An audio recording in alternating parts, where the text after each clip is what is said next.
اور اقامت، اس کے لیے جو الفاظ اس کے اندر استعمال کیے گئے، اس کے اندر بھی ہمیں دیکھنے کی ضرورت ہے کہ اس میں عام طور پر کون سے الفاظ ہیں اور کس طریقے سے اذان اور اقامت جو ہے نا نبی کریم صلی اللہ علیہ وسلم کے زمانے میں رائج تھی، کیونکہ میرا خیال ہے کہ یہ اکثر و بیشتر اصحاب سنتے رہتے ہیں اذان کے الفاظ، اقامت کے الفاظ، اس کو دہرانے کی اتنی ضرورت نہیں، مگر اس میں ایک اصول یہ رکھیں یاد، جو کہ اس میں بتایا جا رہا ہے، صحیح مسلم کی حدیث ہے اور بھی حدیث کی مختلف کتابوں میں یہ درج ہے، ان انس رضی اللہ تعالیٰ عنہ قال، کہ حضرت انس رضی اللہ عنہ یہ بیان فرماتے ہیں، امر بلال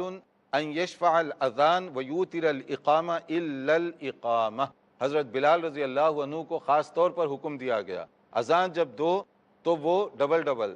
یعنی ہر کلمہ اللہ اکبر، پھر اللہ اکبر، اشہد ان لا الہ الا اللہ دو بار، اشہد ان محمد رسول اللہ دو بار، اسی طرح سے، اور اقامت اکھیری سنگل، کہ ایک ایک مرتبہ اللہ اکبر، اشہد ان لا الہ الا اللہ، اشہد ان محمد رسول اللہ، سوائے قد قامت الصلاۃ کے، قد قامت الصلاۃ یہ دو مرتبہ ذکر کیا جائے گا۔ یہ ہے اذان کا وہ طریقہ جو عموماً نبی کریم صلی اللہ علیہ وسلم کے زمانے میں رائج تھا اور عموماً صحابہ کرام دیا کرتے تھے۔ جی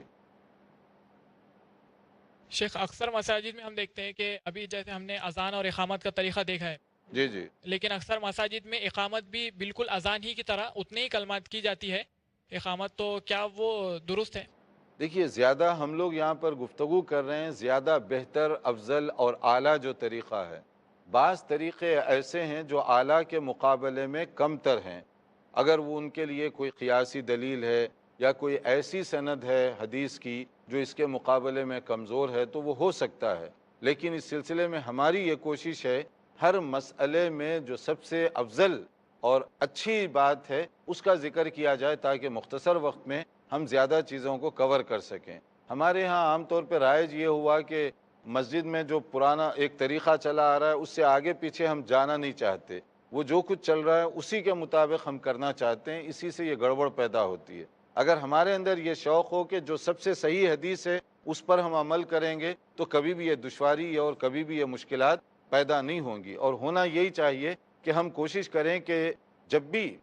ہم کوئی بھی کام کریں تو صحیح سنت کے مطابق جو اس میں سب سے زیادہ اور بہتر چیز ہے اسی کے مطابق ہم کریں تو وہ سب سے زیادہ بہتر اور سب سے زیادہ اعلیٰ طریقہ ہوگا۔ ہر مسئلے میں سب سے جو صحیح چیز ہے اس پر عمل کرنے کی ہم کوشش کریں۔